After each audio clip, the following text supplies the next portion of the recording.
来到中文猴子故事。Today our story is about an idiom in Chinese, which is 杞人忧天. Qi was a state in ancient China. 人 person, 忧 worries, 天 sky. So the story is about a person from Qi state worries the sky. Here we go. 战国时代的齐国有一个很会胡思乱想的人。有一天，他看着天，心里想：天这么大，会不会塌下来呀？那人们可以跑去哪里呢？他把自己给吓坏了，每天吃不好，也睡不好。心里想，只怕天塌下来的时候，人们都会死掉。有一个好心人知道了他的担忧，就想办法安慰他说：“你放心吧，天是不会塌下来的。天是由大气组成的。”杞人说：“是吗？那太阳、月亮和星星呢？没有东西拉住它们，它们会不会掉下来呀？”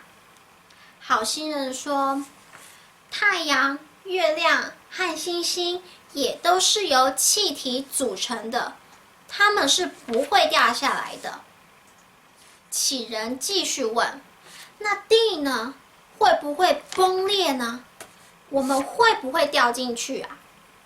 好心人说：“地都是由土石堆积而成的，不管我们怎么踏、怎么跳，地是不会崩裂的。”杞人这时候终于松了一口气，那我就放心了。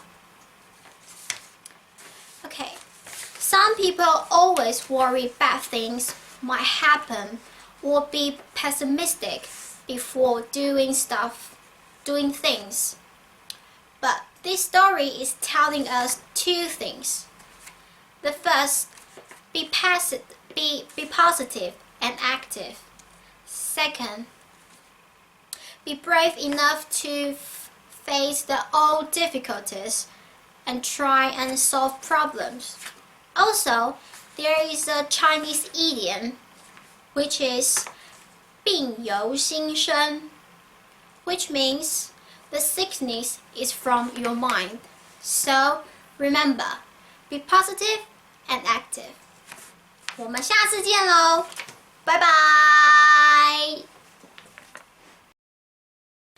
齐国，齐 was a state in ancient China. 塌 to collapse. 躲 to hide. 吓 to scare. 吃不好 can't eat properly. 睡不好 can't sleep well. 死掉 to die. 忧虑 worried.